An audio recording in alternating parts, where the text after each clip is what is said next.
everybody, and welcome to the Meaty Gold Podcast. We're joined here today with Mr. Scott Fishman. That's her last name. You got right? it. Were you ever made fun of for that in high school?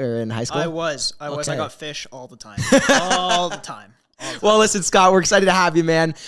We've got a bunch of mutual friends. Shout out to Jordan and Ryan. We're looking forward to kind of talking today about, new perspective on being a real estate agent, because you have an interesting story, but I'll let you tell that. So kind of give me your transition into real estate. What was your plans before? Did you even plan on getting into real estate? Like, what was it like for you? Yeah, so first and foremost, thanks for having me on. Of course. A little bit of backstory. So came out of high school equally as confused as every other kid that comes out of high school. Actually went to Brock on soccer scholarship for sports management. Yeah, big sports guy. Went there for a year and was kind of looking around thinking, like, I love sports. Don't want to really be in the sports industry. I didn't want to look at it as a business because it was a hobby at that point. Mm-hmm. Turned around, went to Mohawk for construction management, building. Why? Well, hold on. Why construction? Yeah. Because I saw the money involved in building reno and renovations and the opportunity there. Yeah. So a little bit into real estate. It's funny because at that point I was 19 looking around and, how many realtors do you see that are 19? So I knew that wasn't the path. Right. You couldn't even go yet. Couldn't do anything about it because I would get to houses and people would look at me and go, he's 19. He can't sell our house. So that was kind of the thinking, is I would get into the reno side and eventually flip houses. That was the original plan. And then, things kind of changed again. I am still living right around the corner from the airport in Niagara-on-the-Lake. Okay. Heard the little planes every single day, and took a drive over there one day and said, okay, what does this actually look like? I hear the planes every day. What does it look like for me to fly one? And you were just like, your interest was just piqued by that. Just piqued by hearing the planes every single day. I actually have a cousin in Scotland that owns an airport, so I had been up in little planes before, but never really thought of doing anything with it. It was just kind commercially, of career-wise. Yeah, I wasn't thinking anything about it. So started taking lessons, and I was like, wow, this is actually really cool. I'm really enjoying this. So while I was still going to Mohawk for building reno. Interesting. So I finished Mohawk while I was learning to fly. The plan at that point was get fully into flying. I moved. What ended up happening is I actually moved up to Guelph because my girlfriend was going to university up there, and I started flying out of Waterloo because it's a bigger airport. Yeah. Commercial flights flying in and out there every day gave me more exposure to different sort of environment. More opportunities. Yeah, for sure. And it's a huge flight school up there. So started doing that. And then I was about 6 hours shy of my commercial license and COVID happened and shut everything down. And at that point, everybody got laid off from the airline industry, and they were saying it's going to be 2026 before new pilots actually start to get in again. Airline stocks tumbled. I mean, every stock tumbled in the world. On top of that, real estate was questioned. Is real estate going to take a hit? Nobody had any idea. Right. It was like the most uncertain thing you could even do. And for you especially, I mean, like, I know my Air Canada stock tumbled, and I know that they laid off like 50% of their workers. Right. And so, like, did you want to continue being a pilot after that, or you're just like, no way? I think I was equally as confused as every other person when COVID happened. I was just kind of sitting there going looking back around, to high school. Okay, what do I do? Like, what's next? At that point, it was just a matter of trying to make some money to, survive at that point. So I was kind of scrolling Indeed every day. That's all I was doing, trying to find something to do other than sit at home and not do anything, because I'm that type of person where I just get bored. So you feel like you're like, I get the same feeling. You feel like you're useless. Like you're just not even doing anything. I need to do something. At which point, stumbled across a job kind of running furniture, helping the stagers, hanging signs for a real estate team, one of the top teams up in Guelph, doing huge numbers, over 200 transactions a year, and just kind of landed that job, got an interview, got in, and that would have been June of 2020. So 3-4 months after COVID happened. Right. Now I come from a background of an entrepreneurial family. So I was kind of looking around thinking like, okay, I need to do more. Like what's next? There's more to this. Yeah. And I'm always looking for the next challenge. That's really my big thing. Right. And I was looking at it thinking, okay, there's nothing that these guys are doing that I can't do. I had the background in construction management for the building reno side there. And I am an entrepreneurial person. So I was thinking, okay, let's do this. I might as well just get my license and see what happens. I mean, I wasn't making any money. No harm, no foul. Right. It was one of those things. It was like, okay, if this doesn't work, I'll go back to flying in a couple of years when, all is said and done. So went for it. And, I got my license October of 2020. Okay. Yep. And here we are 18 months later. How long did it take for you to get your license from start to finish? Started in July, was done end of September. Wow. Yeah. Wow. Okay. So you were obviously pretty committed to getting it done. Yeah, I was 100% committed at that point. If I do something, I'm going to do it. I'm not going to be like, oh yeah, we'll just see how long it takes. No, I went full in. This is what I'm going to do. And there's no point in sitting on the sideline watching other people doing it when I just go for it. Now, at the time, did you know how much money there was to be made in real estate? Or was it just kind of like, oh, I can make some good money here? Yeah, I think I knew there was some money there, but I didn't know the extent of what it could roll into. Yeah. I knew how much money was being made because I was looking at my team leader at that point going, okay, you're doing 200 transactions a year or 225 transactions a year, 150 of those are your own. I know what kind of money you're pulling in. So I was thinking, long term, how can I roll this? How can I make this work? Yeah. What does this look like to kind of get to that point? And I said, let's just go for it. Yeah. And, here we are, I guess, 18 months later. And yeah. I really admire, the fact that, like you just said, let's just go for it. Yeah. I think a lot of people, I have a lot of friends who, they're like, I explain it like cliff jumping, okay? So like you're ready to jump off like a 30-foot cliff, which is pretty high, right? Yeah. Not a lot of people would do that. Yeah. And you're looking down and you're second guessing yourself. You're like, okay. But then you don't jump. You go again. Then you don't jump. It's when you just cut off all like communication from your brain to your body and just walk off. And you block out all the noise. Yeah. It's the same thing with business, same thing with real estate. Like, it doesn't even matter what industry it is. It's the exact same idea. So what was it like for you? Was it the pressure that your parents were more entrepreneurial? You're like, damn, I got to make something for my life. Or was it like, okay, I just don't like sitting around? Or was it just you naturally? I think it's a mixture of all the three. Yeah. I wouldn't necessarily say there was a lot of pressure from my parents, but I would say that I came from being exposed to the business there all the time. Right. That's all I ever knew. I never had anybody around me that was working a 9-to-5 job. Right. I'm not the type of person that could sit at a desk from 9 to 5 either. Right. So when you kind of mix the two together, I kind of started to think, okay, what can I do here to make myself busier? I'm a busy person. I like to be busy. I like to challenge myself. It's always, what's the next challenge? What's the next hurdle to jump? So that was kind of my thinking. And then I ended up in real estate. Yeah. Wow. I got to say that it is really impressive. The fact that you just took that jump. Like I said, a lot of people, they just kind of sit around and wait for something to happen. Yeah. No opportunity is going to happen if you don't seek it. Right. And you seek the opportunity. You saw the opportunity. Hey, listen, I'm just going to get a job on Indeed, see where it leads. And then you're like, okay, what's next? The second you get that job, you're already thinking, what is next? Right. What's next? You're always moving. You're never at a standstill. Yeah. A good friend of mine, I remember him saying, it was like, he's like, I'm a big believer. If I'm not standing still, I'm not moving. Or if I'm standing still, I'm not moving forward. Yeah. Right. And it's such a simple, basic quote. But in the end, it's like, yeah, you're right. You're not even moving forward. You're not progressing. You're just mediocre. You're just standing there. You're just doing nothing. Right. So I want to ask you your social media strategy. Yeah. Because you've done a killer job at that up until this point, and I see you still doing it. What's Up Wednesdays? Yeah. What's Up Wednesdays? Buddy, where did that come from?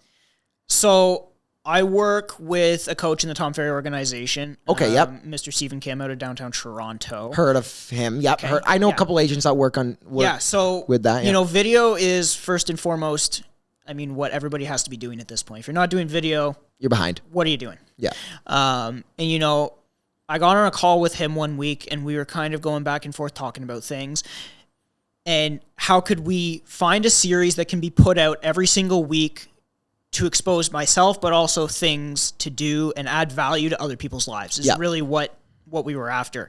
And, when you look at it, it's like, we're in Niagara Falls, like one of the biggest, literally the seven wonders of the like, right. And we take advantage of it, honestly. For sure. Yeah, we don't think of it that way. And it's funny because I grew up in Oakville and it was always one of those things like, oh yeah, let's go down to Niagara Falls for a day. And then once I moved here, it was like, oh, let's go to the falls. Like it turns into one of those things that you take it for granted. Like you said, like Clifton Hill and Niagara Lake, even #1 retirement place in Canada. Right. I mean, like, we just take it for advantage. So that's where What's Up Wednesday came from, is let's expose a new attraction or something to do in the Niagara region every single week. And you're never going to run out of things to do because there's so many things to do here. Right. And it's a short 60-second reel on Instagram. It's that simple. Right. It's just the time to actually do it is really what it comes down to, and making the time. And, you know, nobody's comfortable in front of a camera, ultimately. Yep. So thankfully, I got myself used to being in front of a camera. I throw the iPhone on a gimbal and away we go. I think being young helps. I find a lot more like younger agents that I personally work with, or just even younger people, like me included. It's just naturally you're a little bit more comfortable on camera because you've had one in front of you literally 18 years of your life. Right. And, you know, the other side is, how else can I reach over 1,000 people in 2 hours? Great. I can't. Yeah, unless you want to pay, you know, $800 or no, like $2,000 a month for a billboard or something, right? Like it's exactly. And you know, the thing with billboards and print media, how many of them do I have to do to actually see traction? How many people are going to actually take that name and write it down? Yeah. Remember it, write it down. Yeah. Maybe, you know, the 60, 70-year-olds. Exactly. Now, granted, I mean, I think Rob Golfi has bought, I think, almost every single billboard and it works. Because that's the it's only way to do it. Exactly. But who has that kind of money? Yeah. Right? So it's like, how do you find other ways of marketing? Right. Boom. Social media. So for you, what was some like ideas to start with? What didn't work for you on social media just starting out? Because I think like a lot of people go through this experimental period. Even we did with the podcast. We had no idea what our target audience was or anything. We were just like, our base intro, our base outro, what we would post every single week for each guest, how many teasers. So what was kind of like the process of getting started with social media for you? I'm kind of asking this because like anybody new coming into real estate, you know, what shouldn't you do to save yourself time not doing? Right. Yeah, for sure. So, I mean, I was on a team, as we mentioned before.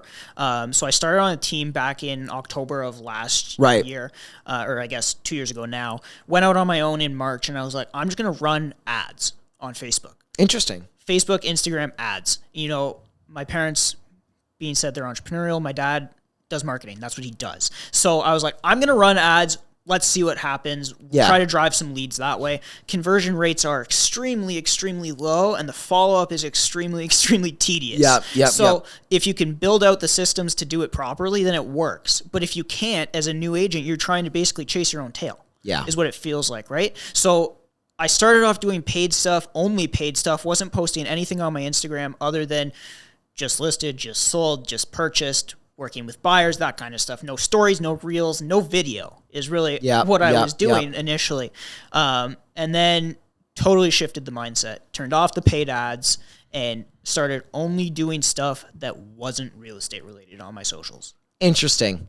I think that's a really, really smart thing for people to start doing. And I've heard other people do it before. We had a great guy, Ahmed Romani, on the podcast previously a couple episodes ago, and he's a new agent, first year.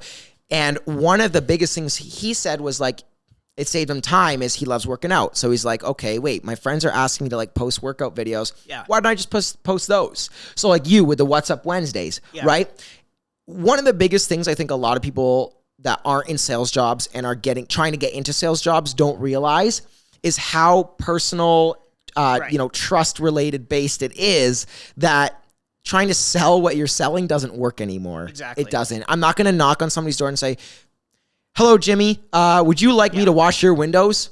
I'm good, thanks. Yeah. You don't say it like that. No. Right. And, you know, you look at somebody like Gary Vee, jab, jab, jab, right hook. Right? And, you know, that's kind of the thing now is I can't just post front-facing video of myself in front of a house. Hey, guys, I'm here selling blah, blah, blah, blah, blah, Banana Street. Come check it out. Because what's the first person going to do? They're going to scroll.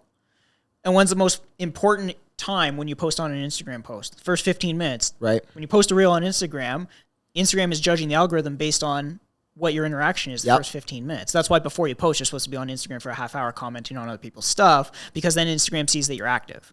Interesting. See, that's a point that I didn't even know. Yeah. I didn't even know that. I knew the 15-minute, but the 30-minute beforehand. Yeah. And right after you post.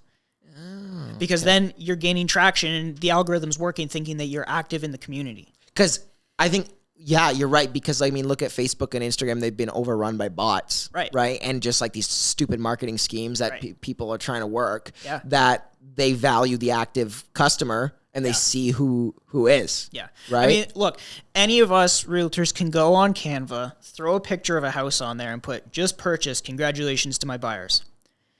10 minutes later, you have an Instagram post. But how much engagement are you going to get? Exactly.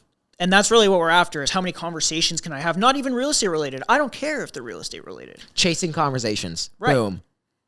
Title that the podcast. Make a note of that. Because honest to God, in any sales position, look at, hence starting the podcast. Yeah. Just spark conversation. For sure. I love that because I wasn't sure how to word that say.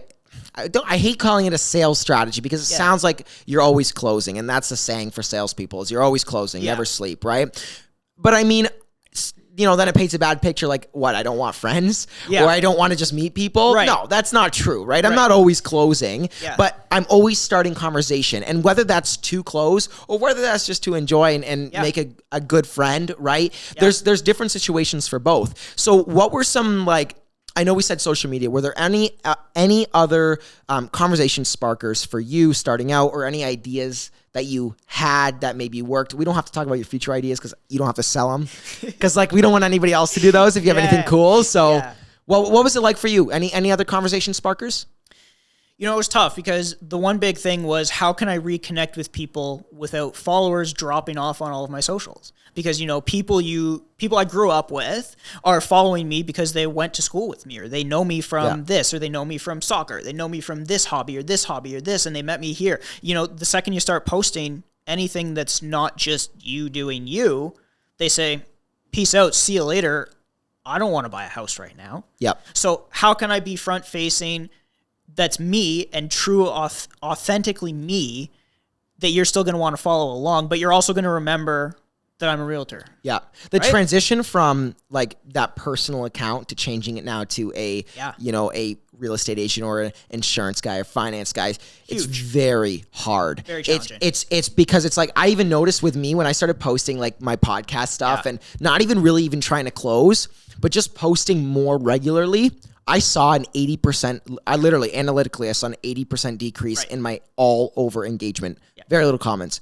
And it's actually kind of sad because you would think that the people that follow you, or at least some of them, would want to support you and actually follow your other pages. But you know what? It is what it is. It's that famous J curve, right? Because it's like you said, cliff jumping. You're jumping off that cliff knowing and hoping that you're going to come out that other side in the J, right? Because you're going to lose the followers that don't care about what you're doing. How am I going to pick them up on the other side? Is really what you're after. And it's funny because the people now, I'm 18 months into being an agent, almost 2 years in the industry as a whole. The people that I still have, people ask me every single week, can I guest star on your What's Up Wednesday? People I know. Wow. So how much engagement is that drove? Every single week, somebody reaches out to me, sends me a message and says, hey, when can I be on an episode? So that right there. Conversation sparker. Number one, right? Yeah. So I guess to anybody that's listening, like any new people, seek conversations, right? I guess that's our main idea here is don't try to sell all the time because you're not going to get any good conversation out of it. None.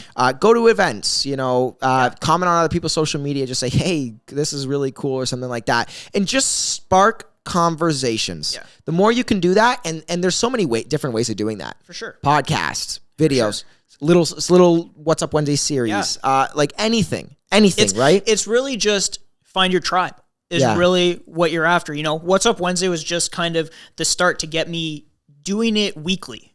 You know, the idea is to eventually build up 5 shows a week. Yeah. And then plus a market update on the weekends. That's the goal. Is it for you? Because I see a lot of similarities in the way I think too. Yeah. Like I would love to but transition from me managing my company to allowing that to be managed and focus more on the on-camera front perspective side. Is that your goal there? Yeah. But it's very, very tough to do. I mean, it takes so long. You look at the time involved. For me to post one 60-second reel on Instagram, like for example, this week, What's Up Wednesday is at the Butterfly Conservatory. Right. Where did I have to go to shoot that video? Well, I had to go to the Butterfly Conservatory. That's a 30-minute drive. And walk through the Butterfly Conservatory while taking video. Yep. And then I have to go home and throw it on my computer on Final Cut. Quickly edit it. And edit the whole thing. And pull in the audio. Yep. And, it's like a 60-second video. Yeah. And like, I think I'm actually surprised at how much video knowledge you have, but I know that a 60-second video, I mean, depending on how much editing, but something like What's Up Wednesdays would take like 2 or 3 hours to put together. And then before I post it, I spend a half hour on Instagram. And exactly. There you go. So, all in, you're 5 hours, 4 or 5 hours. One episode. For one 60-second video. It's a lot of commitment. One of the biggest things we've done is like, we hired a social media guy just to focus on our social media. So we've been posting every single day on our this podcast page. If anybody's seen, we've been posting like on Instagram and TikTok and Facebook and LinkedIn, us going around Clifton Hill or whatever and asking people questions, about what their first job was or whatever, what some advice. And it's like, even still, we're not seeing it really pay off. I know that it will, but it's like, it's hard as shit. Like it's like, it is so time consuming, and let alone that's just the podcast. We're also posting every single day on the business, right? So it's like, then you have to post stories. Then you have to post IGTV, and then you have to post regular posts. Exactly. So how do you do it as a normal person? And you're trying to compete with the large teams out there. And it's funny because when I made the move, when I left the team and made the move, we moved from Guelph back down to Niagara. Interesting. And I met with some guys down in Niagara that have been in the industry for 20 years, and we met to talk about things, how it worked, what the industry was like down here, all that kind of fun stuff. Yeah. And I said to them, so how do you compete with one of the biggest teams in North America? So what are you doing to compete with them? Yeah. And we all know who it is. And they looked at me and they go, well, we don't. I said, what do you mean you don't? They said, well, we do 20 ends a year, 15 ends a year. We don't need to compete with the team. And, I said, in the moment, I kind of said, okay, yeah, sure, whatever. But in my head, I'm thinking, like, what the hell? That's the dead. That's the dead wrong answer, because the only thing you should want to do is compete with, it'll push you forward in any situation. You'll be more motivated to do something because they're always going to be working. They have a full team of social media managers. They have a full team of photographers, videographers in house. They have a team of admins. They have a team that's hard to compete against. But if you strive to, that's where you see the results. Exactly, and it's not looking at it and going, okay, well, they're doing this, this, this, and this. I need to do this, this, this, and this. Like, you can't look at it that way. And that's how I've found most people. I've actually gone the total opposite way. It's, okay, they're doing this, this, this, and this. Okay, I'll do this, this, this, and this better on the opposite end of the spectrum. And if it works, it works. If not, no problem. Right. But honest to God, I mean, I think we can both agree that, like, no matter what you do on social media, I mean, you see some of the weirdest Instagram and TikTok pages at this point. Like, there was one guy, a video, it got 39.5 million likes. I think it's the most liked video on TikTok now, and it's just him dancing in the mirror for 5 seconds. Right. So you look at social media, if you just keep, and he posted videos like that for like the last year. Yeah. And now one just took off. So realistically, it doesn't even matter what you're posting. No. Now, the question is, what do you want to be known as? Look at Logan Paul and Jake Paul. Yeah.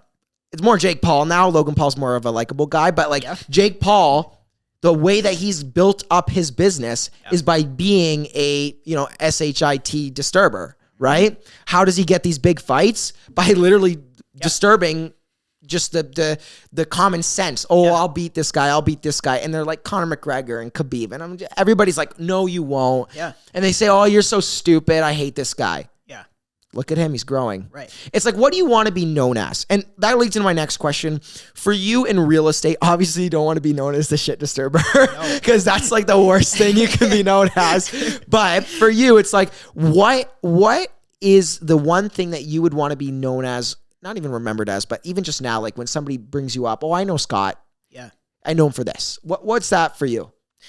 From the real estate perspective, from client perspective? I would even say, because I think real estate and the personal life are very much blended together, because you're dealing business with a person that you like, not because they have cheaper commissions or, because it's very, Like if I'm going to undercut somebody else will undercut me, right? Like it's totally cutthroat, right? 100%. And it's funny that you talk about commissions and what that actually looks like, because I'm at the point now where I go into listing presentations. This is what my commission is. I know what the value I add is. Yeah. I understand that. And, if you don't want to go somewhere else where they will do it for less, good for you. That's God bless. But it's not for me. Sorry. And if you want to work with me, that's great. I really would like to work with you. So, it's funny because it's all about the relationship for me at the end of the day. Yeah. I'm not transactionally driven to how many more can we do? Now, that being said, I'm 24 at the end of this month. By 30, I want to do 1,000 ends a year. That's the goal. That's amazing. But I'm not transactionally driven that I'm saying, on to the next, on to the next, on to the next, on to the next. It's more about the relationship that can be built. How many conversations can you spark? Yeah. How many relationships can come from those conversations? And not about real estate. Exactly. It's, in a sense, when people say it's like the game of life, it really is, because it's like you have so many sales funnels that you can consider sales funnels if you just don't consider them sales funnels, if that makes sense. For sure. It's like the game of life for all the conversations, and then you actually get a deal, and it's like playing Monopoly in real life.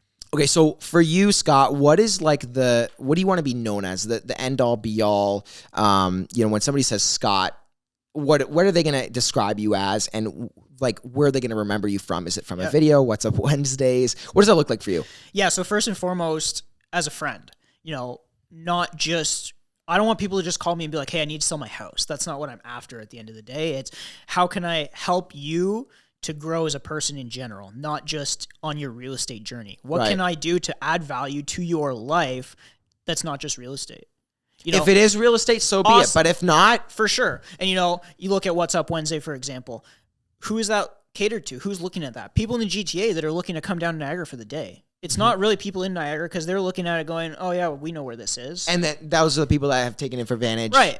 They don't really think much of it. They don't think much of it, but it's more a value add for the people that aren't actually from here. Are they going to buy real estate in Niagara? Probably not. Maybe, but probably not. So, that's the biggest thing for me is I want to be known as, I'm relied upon as a friend. That relationship has grown and grown and grown over years. Yep. And if you look at where my transactions have come from and what most of those transactions actually look like, that's what it's come down to. It's not been Facebook paid ads. It's not been cold calling. It's not been door knocking. And those things work for some people and they're great. And it's not been billboards, because I know that you're not going to compete. How can you break through the noise with doing those things? Well, doing something like What's Up Wednesday that nobody else is doing, that cuts through the noise. It's going to help. There's no noise yet. Yet. In the Niagara area. There's noise all over the place from realtors that are doing this all over North America and the world. But in Niagara, I looked around, spent a lot of time looking at what everybody's doing.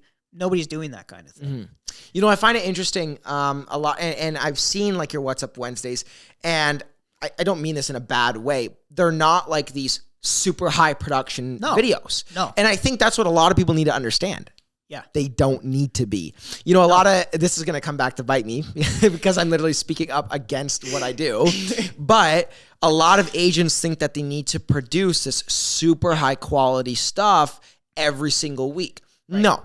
You know what? Save your money. Yeah. Maybe do something once or twice a month. Whatever it is, something that's going to bring value, great. Right? Whatever you think that is. If it's running a podcast 4 episodes a month, that's costly, but it might pay off, right? Yeah, no, for sure. And it's funny because is it super high production value doing my Instagram reels? Absolutely not. Right. It's pulling out your phone, connecting the mic, and you're editing. You're good. That's it. And you're good to go. And you don't really need a phone, which we all have in our pockets, and you need a $20 mic off Amazon, and you're good to go. Yep. Now, that being said, I go the total opposite way on listings. I will spend all the money on listings and what that actually looks like, and shoot it in a way that nobody else is doing it, because I know how much value add there is there. Yeah. So it's funny because that's the real estate side, but the personal side, people don't care about the production quality. Yeah. People that are our generation and our age don't care. They're looking at reels and they're going, oh, somebody's dancing in a mirror. You know what? I've showed the people that are close to me videos that I've made, and I'm like, this is like, do you know how, I say that, do you know how much somebody would have to pay for this? Yeah. Oh yeah. It's a good video.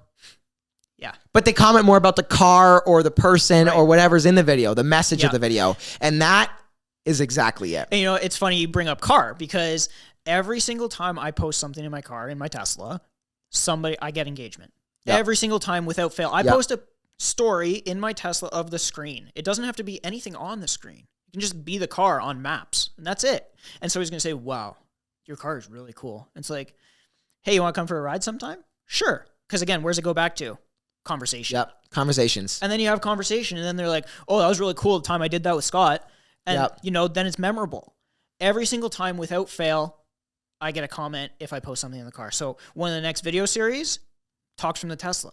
Because I'm in the car talking about whatever. Doesn't need to be anything specific. Tesla talks. I love it. Yeah. People love seeing things like that. And it's funny because no high production quality. I'm just going to sit in my car and talk. And I think the number one thing is like here's the thing. If you want to post like every single day, it's impossible. You will never have extremely high production quality. No. Ever. And you have to be okay with that. When we're posting every single day on our podcast account, we go out on a Saturday or a Sunday or a Friday night that's busy in most places. We'll go around, grab 2 people with cameras, mic up, and go. I mean, we have nicer cameras, we have zoom lenses and that kind of thing. And sure, it's a little bit better, but I don't consider that high production quality. We're not using gimbals. We're just quickly editing them together to post for the next week. Yeah. But we're finding more and more that this raw style of video is working. It is. Because people know that they can't or they don't appreciate the high quality because they don't understand it. Yeah. Now, granted, I'm not throwing commercials under the bus or, podcasts under the bus or anything like that, because everything works if you do it enough.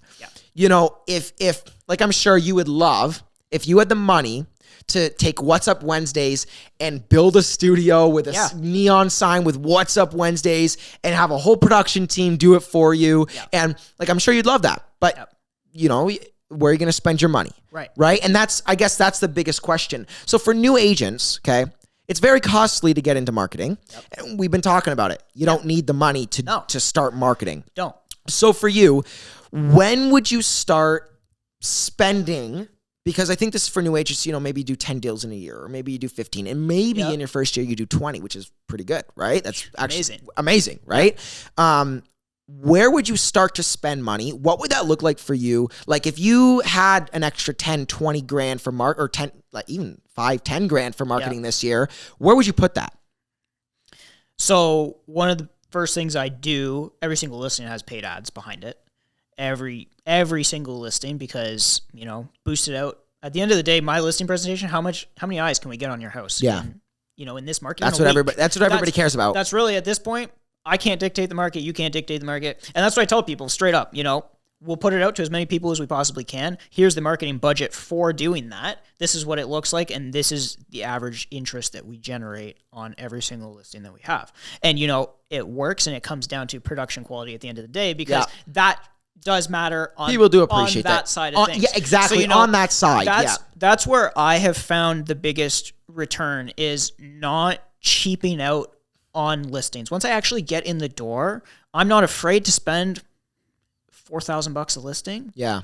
Just on the marketing of that listing, no matter whether it's a $300,000 house or $1 million house. Once we're over $1 million, then it's a totally different story. Yeah, then you're gonna spend more than that. But no, I like what you're saying, because here's the thing, okay?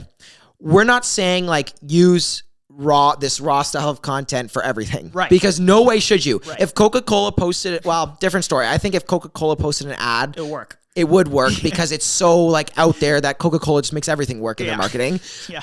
Right? But like when you like the nice thing is you don't know how much money you're going to make if you invest into, doing a quick commercial, like a super cinematic 1-minute commercial out of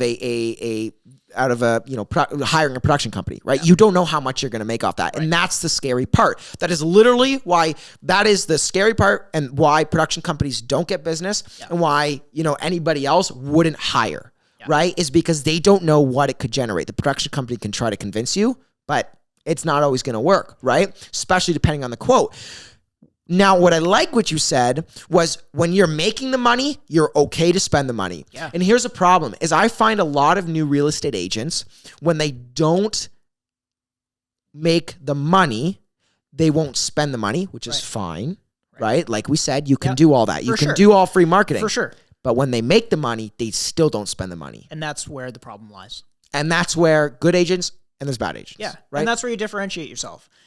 I'm willing to spend the money on production for a $500,000 house. Yeah. Because at the end of the day, we know that in this market, it's going to sell. Yeah. And when I first went out on my own, that was one of my big things was no matter what, this is the level that we're going to be at. And we are going to do this in a way that nobody else is, because what's my value add otherwise? Yeah. I don't have one. I mean, how do you compete with the big teams that are doing 200, 400, 1,000 ends a year if you're a solo guy or girl that's just going out there saying, let me sell your house? I mean, how do you pitch that? You can't. So, from my perspective, I had to be willing to do that. I had to be willing to put myself out there and front the money to do that marketing on a listing, full well knowing in this market, it's going to go. Everything's going to sell. Like, even realistically, you wouldn't have to market the living crap out of it. No. But you still do anyways. Right. I do. On everything I do. Right. Every single listing I have, I do.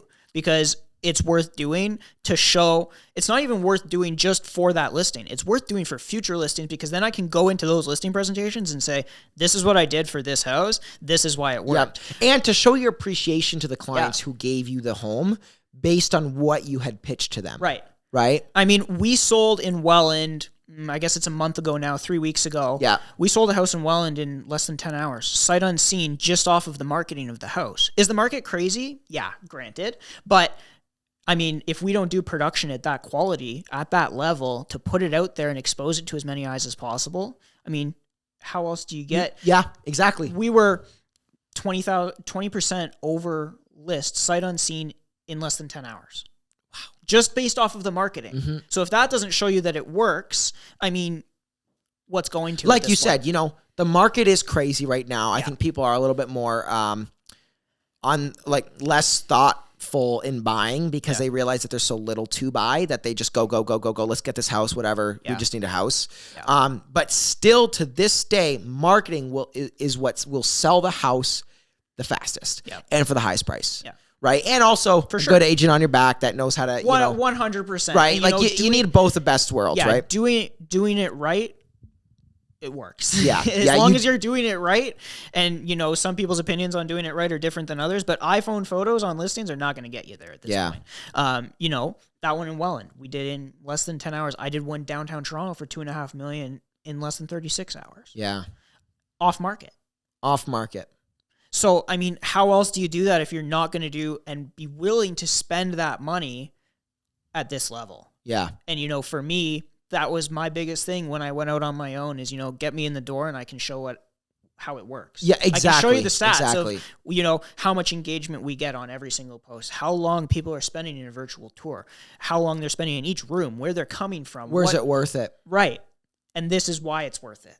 So Scott, let's transition gears here as we kind of come to a close on the podcast. I've been kind of picking your brain what I do most guests, but I've been able to get a lot out of you for today. What's some of the best advice you've received? Was it when you were younger, your father told you something, or, something that it'd be shocking, but that a teacher told you or whatever it is, right? I don't know. My opinion on school is low, but what is some advice that you had received that kind of hit you like a rock on the head? Yeah. So, one of the biggest things, for us living in this whole grind culture, everybody loves to say they're grinding. I'm grinding. Yeah. I'm working my face into the ground.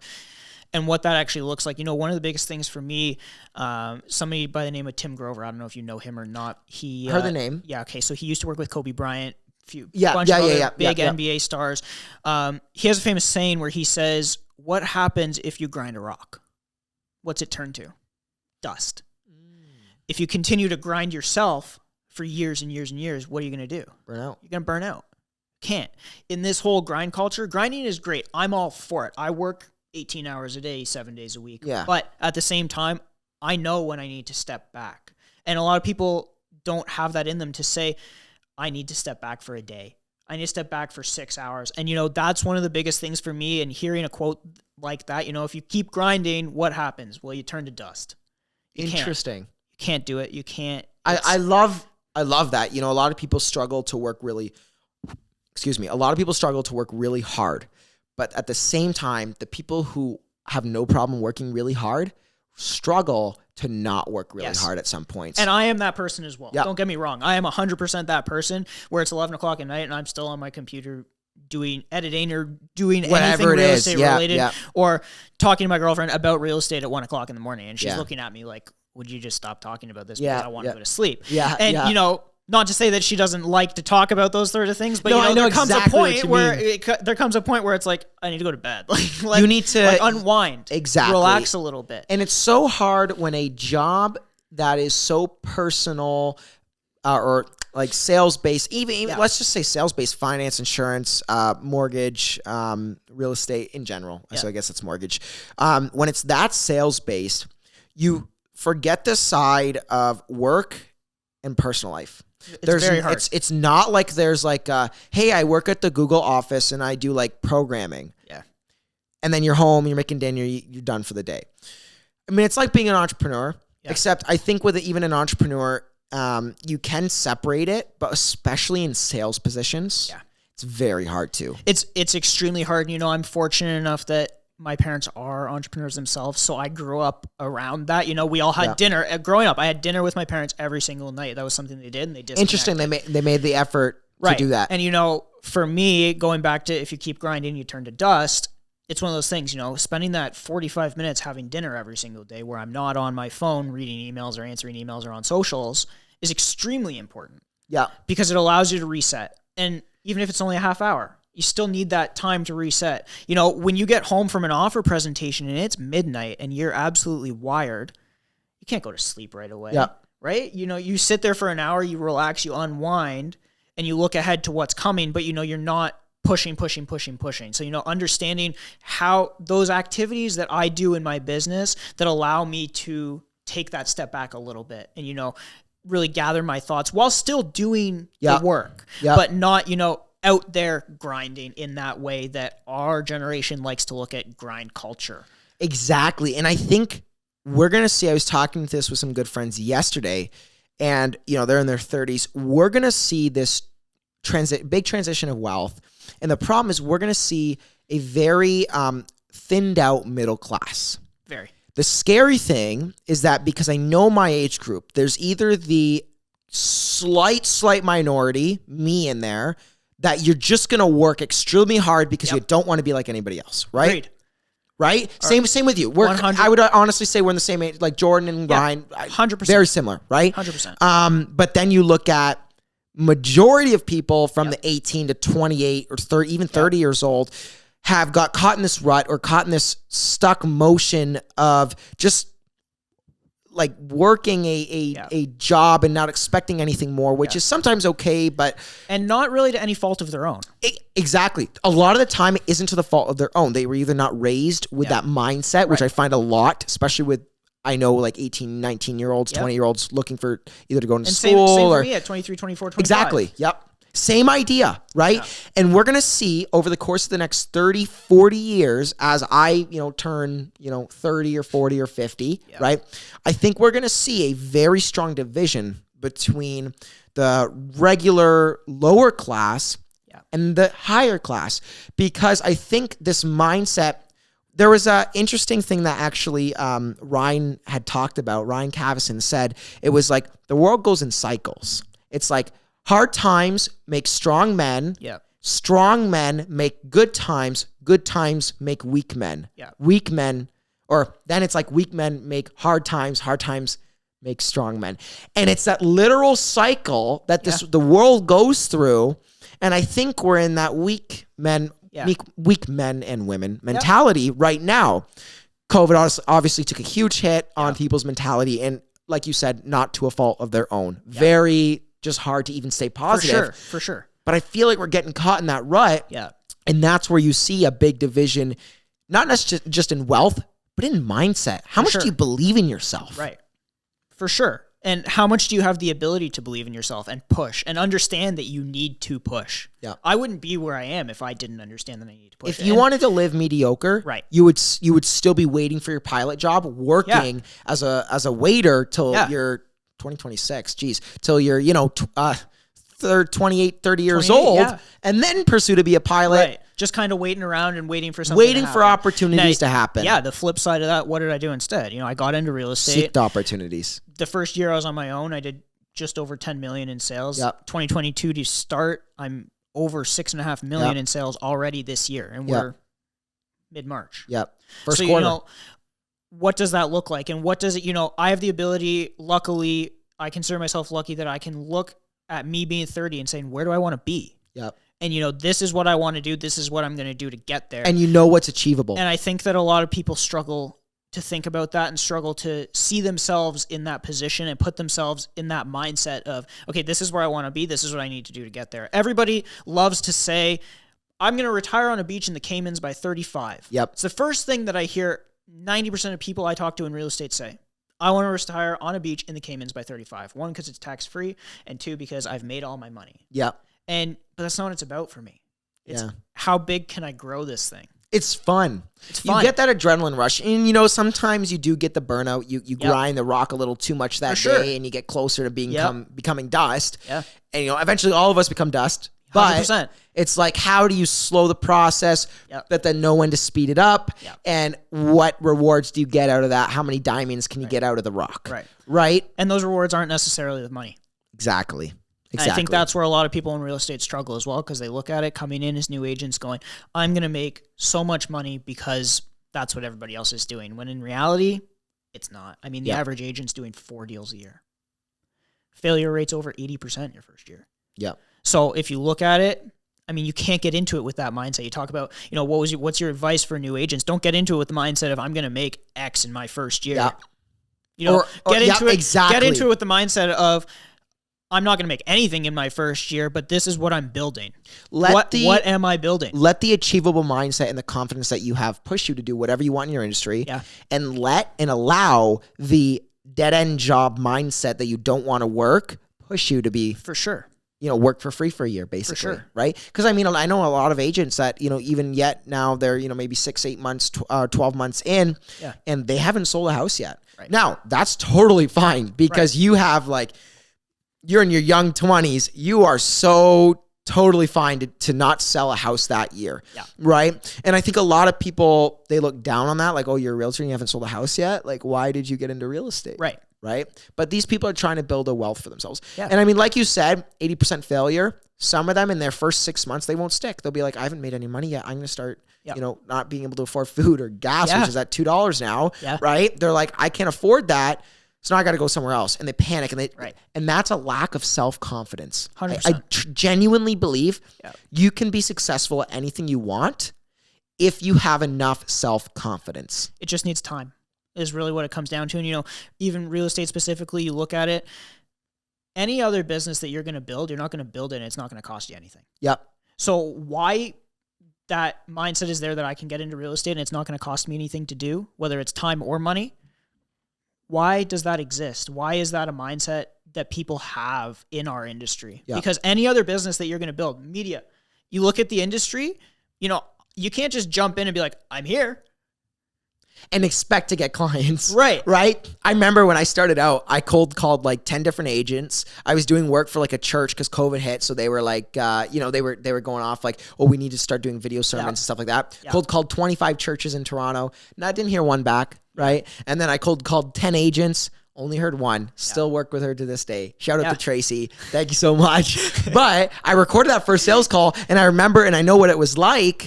Right. And I allow that to push me to this day, how much I've learned from just that day and how self-confident and in some ways cocky I was. Right. Sure. Because I think a lot of people who are very self-confident, they struggle to not show that they're cocky. Now they're definitely not cocky. I think there's a strong difference between self-confidence and being cocky. But I think you have to be careful. I definitely got caught myself in the rut when I was a lot younger and I was that more cocky mindset, I'm going to be this guy someday. Right? And you automatically think you're better than somebody else. For sure. How many What's Up Wednesdays do I have to post before it leads to something? Exactly. Like realistically, right? You have to think about it that way is what are you doing now to build generational wealth? And if that means you got to post a What's Up Wednesday every single Wednesday for the next 12 months or 24 months before you sell 5 homes from it to pay for at least your time that you put into it and not just break even, so be it. You're building generational wealth because you're building something that is worth more than just the transaction that comes with it. 100%.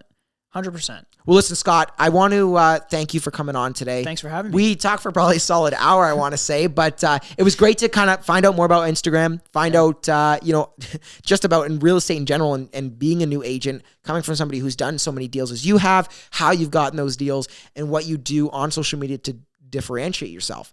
Now, where can people find you if they want to contact you? Hey, Scott, I want to sell my home. Yeah, Instagram is the best spot. Gotcha. Scott Fishman _realtor. Fantastic. Shoot him a DM. Yeah. He answers all of them. He answered mine. I do. I answer all of them. Fantastic, Scott. Thanks so much, brother. I appreciate it. And guys, if you're interested in hearing more, we've got all of our podcasts uploaded on Spotify, Apple Podcasts, Google. We also have them on YouTube, TikTok, Instagram, Facebook, and LinkedIn. So every single day we're posting something. Make sure to stay tuned. And we appreciate it. Thanks so much and have a great day. Cheers. Thank you for listening to this week's Golden Guest on the Meeting Gold podcast. If you learned something from today's episode, make sure to check out our other content on Apple Podcasts, Spotify, Instagram, and YouTube. Also, make sure to leave us a follow while you're there. Thanks, and have a golden day.